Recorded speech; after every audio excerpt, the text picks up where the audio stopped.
mundo já ouviu falar de seguro de vida, seguro de veículo, seguro residencial, não é mesmo? Realmente são os mais comuns, mais presentes no dia a dia do brasileiro. Mas um tipo de seguro vem ganhando destaque. São os microseguros, os seguros populares, além dos seguros de pessoas que cuidam do material genético. E para explicar para a gente como são feitos esses seguros, nós convidamos o advogado Voltaire Marense. Boa tarde, doutor. Boa tarde, um prazer muito grande comparecer aos estúdios. Prazer é nosso. Bom, em primeiro lugar, eu gostaria que o senhor explicasse o que é um microseguro, né? E o seguro popular de automóvel também, por exemplo. Nós temos que fazer uma pequena distinção. O microseguro, na verdade, são seguros que são oferecidos às pessoas de uma pequena renda, ou seja, um poder aquisitivo menor. São seguros, então, que são oferecidos no caso de um auxílio funeral, não é, para aquisição de uma casa mais popular. São seguros que se pagam um valor, o prêmio não é substancial, é um valor pequeno que se paga para esse seguro. Já os seguros populares, nós temos recentemente o caso aí do seguro popular de automóvel. Foi um seguro que foi lançado pela Superintendência de Seguros Privados, agora recentemente em abril de 2016, que são seguros relativos a carros mais populares, ou seja, carros usados, que eles podem usar peças de reposição, ou seja, são aqueles seguros, aqueles bens que são colocados no automóvel, bens usados, que foram oferecidos para o desmanche, e no desmanche, a lei de desmanche, foram colocados com uma tarja. Essa tarja é o código que dá garantia a esse bem, e aí são colocados, não é, no carro do segurado. Para isso, efetivamente, o segurado paga um valor menor, porque o bem posto em risco também é um valor menor do que, por exemplo, um automóvel, um Mercedes-Benz, um Honda, que são valores mais expressivos. Doutor, uma outra modalidade de seguro é de pessoas que querem fazer seguro em uma determinada parte do corpo, por exemplo. Gente que tem uma voz bonita, cantores de ópera, querem fazer seguro das cordas vocais, tem gente que faz o seguro da perna ou do olho. Como isso é possível? É possível fazer, né? E como é possível? Nós temos no Código Civil, dentro do contrato de seguro, nós temos as disposições gerais do contrato de seguro. Temos o seguro de danos, que são aqueles para bens materiais, e temos chamados seguros de pessoas. Ora, esses seguros de pessoas, você pode fazer uma repartição, ou seja, pode segurar ou assegurar uma determinada parte do corpo. Por exemplo, um pianista, um renomado pianista pode fazer o seguro das mãos, caso ele venha a ter uma incapacidade para exercer a sua atividade, o segurar a própria voz, não é? Ou pode-se eventualmente segurar as pernas, como é o exemplo da Cláudia Raia, que tem pela imprensa mais de 100 milhões de reais, não é? Da própria Vanessa Popozuda, a região glútea. Então são seguros que oportunizam aqueles que tratam, têm familiaridade junto ao povo, à população, para que eles possam então efetivamente garantir a sua segurança quando for desempenhar a sua atividade. Doutor, uma seguradora, nesses casos, pode se recusar a fazer o seguro de uma pessoa? O material genético é levado em conta nesse caso? E de que forma? Olha, nós temos agora, e já nos Estados Unidos, isso praticamente uma praxe. Nós temos o chamado código genético, uma engenharia genética, que é tratado na bioética ou na própria ciência do direito da genética, que significa dizer o seguinte: vai se indagar, se prescrutar na pessoa se efetivamente ela tem algum antecedente, não é, que leve essa pessoa, com o tempo, ela contrair uma doença. Agora, isso é muito importante que se diga, que esse código genético pode ser utilizado pela companhia de seguros, mas é um valor muito alto, não é? Para utilizar esse material genético. Tem que fazer uma série de exames, né? Uma série de atividades, e isso pode encarecer o seguro. E, ademais, tem um outro lado também da parte do segurado, que cuida de saber o seguinte: se, na verdade, o segurado tem uma predisposição a exibir, eventualmente, a sua situação, a sua saúde. Porque, veja bem, isso chama-se o direito à intimidade, o direito à privacidade.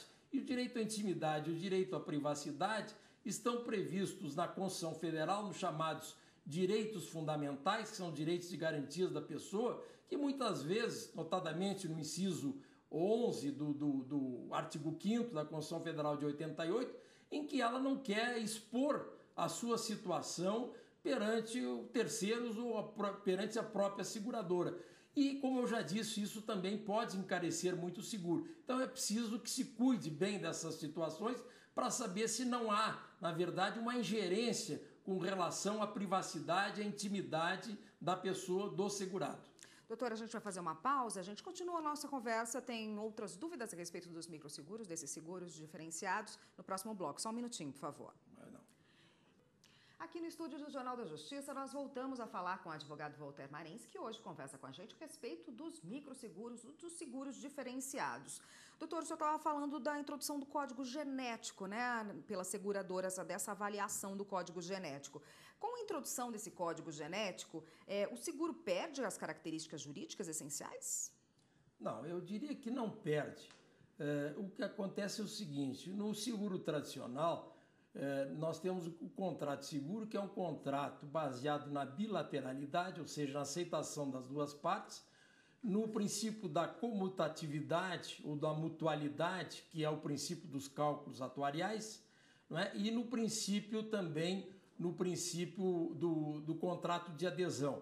E no contrato comutativo, o que acontece é que, sendo um contrato comutativo, ou seja, cada parte esclarece os seus direitos e esclarece aquilo que pode oferecer a seguradora com relação ao valor da indenização, e ao segurado ele tem que dizer quais são as suas situações. Então, o que pode acontecer é que no código genético, esses exames mais sofisticados podem demandar um custo operacional mais alto.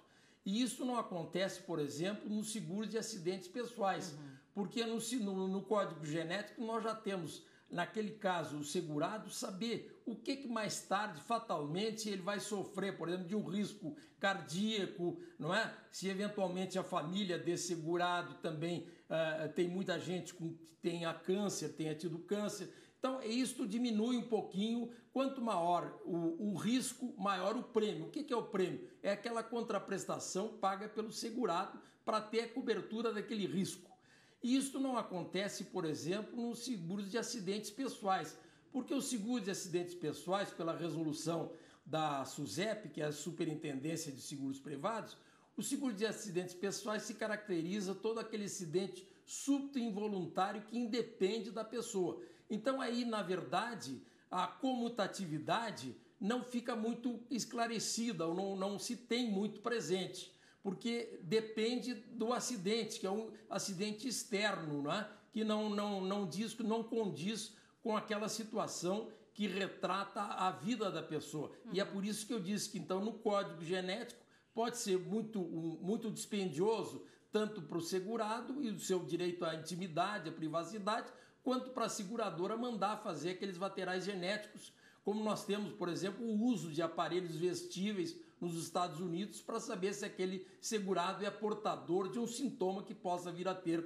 futuramente. Doutor, a gente tem um caso muito conhecido por todo mundo, que é o caso da atriz Angelina Jolie, que tirou as mamas e depois revelou que também tirou as trompas e ovário para evitar qualquer caso de câncer futuro, né? Como as seguradoras agem nesse caso, em casos semelhantes? Olha, evidentemente que no caso emblemático da Angelina Jolie, ela já minimizou esse risco, porque o contrato de seguro é estribado no risco, não é? Saber o que é o infortúnio do segurado, e aí estamos cuidando de seguro de pessoas. É muito claro, é bom que se destaque isso, o Érica, aqui estamos cuidando de seguro de pessoas. E no seguro de pessoas nós temos que saber, na verdade, o que aquela pessoa é portadora, se tem um mal genético, não é?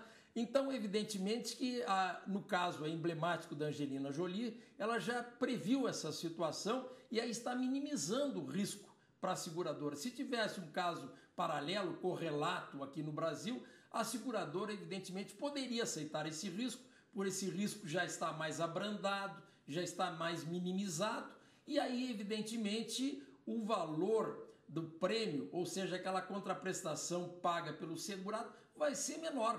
Por quê? Porque o risco também é menor. Não é? Então isso nós temos no caso, como eu digo, do código genético. Se a pessoa se predispõe, embora malgrado o direito à intimidade, ela se predispõe a dizer a sua vida, a mapear a sua vida, o valor também vai ser um valor menor daquele prêmio que vai ser pago pela seguradora.